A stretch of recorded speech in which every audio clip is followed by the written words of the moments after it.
But if you are here to discuss the issues of higher education, given the persons who are seated at this table, you're in for a very informative deep dive. And I think a lot of this, if they would allow me to say this on their behalf, is going to depend on the quality of your inquiries. So be prepared to ask questions about this subject, and quite apart from what may be said in the opening remarks, there is a lot more there that you can learn. Hey, there's a microphone. Oh, use it. Now, Clyde tells me how to use the microphone. Put it on green. It's on green. It's ready. Yeah. Whenever I get a microphone, I'm about to start taking the text and speak. So I'm sure that's a good idea. That's serving time when you get a mic. Yes. But my name is Bill Howard, and I'm going to say one or two provocative things about the higher ed agenda. Might I sit? Yes? Yeah. Some more chairs. The higher ed agenda, as I see it, and I'm a generalist because by calling I'm a pastor. These are the professionals in higher ed. So I can tell you from 5,000 feet up certain things that I think are on the horizon and actually in our face that confront people of African descent in the realm of higher education. I tend to know a bit more about what is happening at Rutgers University. I can't claim to know the full landscape. I say that as a courtesy to folk in the other institutions, but if you caught me privately in a corner and forced me to say, I think I know something about all of them. But I'm coming from the particular place of the Board of Governors of Rutgers, and I'm serving a sentence which is now almost 10 years. I think I'm going to max out, so I won't have to be on parole in a short time. But in this period, I think what has really hit me very hard is, and Courtney McNiff is here, he's the expert, but I think he would share my conviction that access and affordability is, those two things combined rank very high. And I think we know what affordability is about. We know that this has to do with the financial resources adequate to cover the expenses. Too many young people are graduating from college with enormous debt. Even though the state universities and colleges are quite competitive when compared with their private counterparts, nonetheless, we still see within our state institutions a growing bevy of debt on behalf of the students who are graduating, and sometimes students get very far along the way and they have to drop out because they don't have adequate resources to complete their studies. But access is one that is even more troubling to me, not because of the admission standards of the universities, but because of the pipeline that feeds the universities. In the city of Newark, I have to tell you, and listen, I'm not very good at fudging things, so I'm going to tell you exactly what I experienced. When I speak at high school graduations, I meet people who are graduating near the top of their class, young people graduating full of pride, with honors. But these young people are often in need of remedial help if they enter college, if they're admitted to the college of their choice. Not because they were not competent, but because of the quality of the teaching and curriculum they find themselves not able to compete easily with their peers in their particular cohort. So accessibility, not just for admission, but for success in college, is something that we as a community will have to really begin to settle down and focus on and think about, particularly as advocates. I mean, right down to how the home is organized for the sake of homework. I mean, it's pretty fundamental stuff. And I think, too, that I'm a little concerned, and beat up on me, I can handle it. I'm a Baptist preacher. I'm a little concerned about what I perceive, and these experts will tell you whether my perception is correct, with the types of majors that we are selecting. Obviously, African Americans choose the whole gamut of academic concentrations. You know, engineering, science, you know, medicine, and the liberal arts, so-called liberal arts curricula,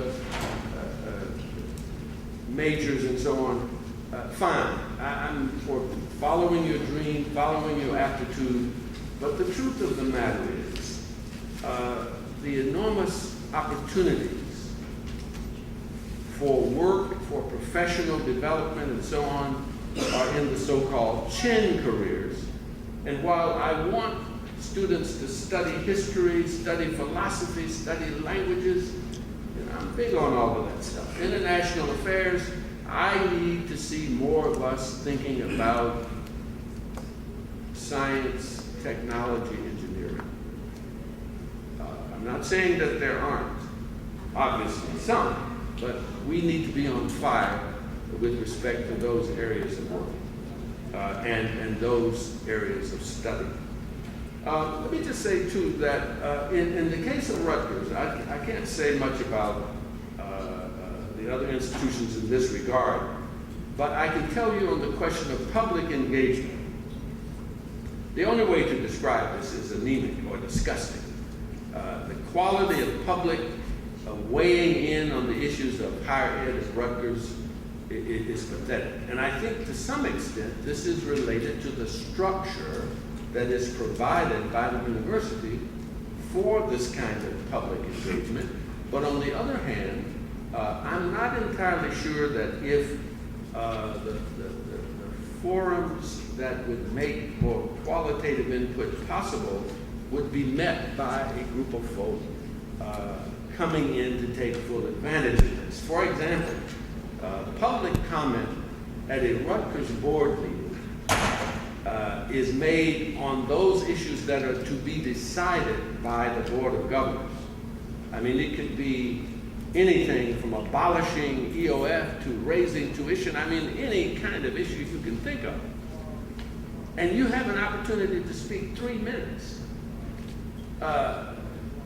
And I am one of those people who believe that there are certain critical issues facing the trajectory of the institution, questions of affordability and access that require much richer contextual give and take that would inform the university, inform the community. A lot of times there are things going on the campus that are not widely known to the community.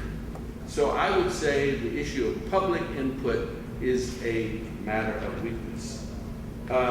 In Rutgers, for example, there's a whole bunch of African American senior faculty that is approaching retirement. These are tenured people, published scholars, highly regarded. And we have to keep vigilant focus on whether people of their caliber are being recruited to the university. And I don't mean offered jobs, I mean recruited. Because if you have a brilliant professor of engineering or philosophy or what have you, if Rutgers would like to have that person join the faculty, it's not the only university doing that. I can tell you, if I were to give my honest view here, which you expect from me, I'm not so sure how hard we fight to bring those people on board. We have some outstanding folk at Rutgers, don't get me wrong. But I talk to black faculty who have many other things to do rather than gossip to me, but they carry that to say, we are concerned about the level of black and brown faculty, junior faculty coming in on tenure tracks to populate the teaching faculty of the university. I'll just lay that one out. We have to think long-term about higher ed in the community. It's partnerships with communities. I think the whole economic development issue and the employment of black workers is a critical question. You know, the bond issue has been passed by the state of New Jersey. The question becomes how many people in our community will have access to the work. Millions of dollars will be spent. And I can say their project, project labor agreements, which means that these workers have to be in unions, and we know that there's discrimination in the building trades. So we got to fight all of these battles to have access to the economic access and growth economically of the communities that we represent. Let me just close by saying, at the risk of embarrassing Courtney, one of the things that I really like and applaud that is going on at Rutgers, which he has really designed and engineered, speaks to the issue of the pipeline. And just before Courtney came aboard, I remember sitting in a Board of Governors meeting and looking at their projection of enrollment of African American males. Now, you may appreciate that Rutgers has yet to fully maximize its potential in recruiting students from out of state. That's a priority for us, but we have to do a better job. And let me just say, I have a call I have to make at 11:30 here to remind me. So let me just say that when I saw the level of recruitment for African American males, I knew that if we were to reach those numbers, those males would come mainly from this state, because we're, as I say, not doing a great job of recruiting from other states. And African American males go to high school in Rumson and Short Hills and Princeton, you name all the wealthy places, you'll find African American males who will apply and attend Rutgers from those places. But to achieve the numbers that I saw on this chart, I said to the board, you're going to have to bring students from our distressed cities. And do you know the profile of these people who are coming? You need to pay attention to that. Because if we aren't paying attention to the African American males down in the lower grades, in my city, in Patterson, Jersey City, Camden, Trenton, you name it, out of Asbury Park. You know this, right? How are we going to reach these numbers? When Courtney came aboard, he launched with his team something called Rutgers Future Scholars. Let me ask you, how many of you know about that program? Well, he will, please, press him to talk about it. It is a far-reaching program. As I understand it, starting at the 7th grade. And it is for young people who have not had an adult in their immediate family to ever attend college. And have you exceeded 1,000 kids yet? We are over 1,000. Over 1,000 kids, and this was your first freshman class. That's right. My Lord.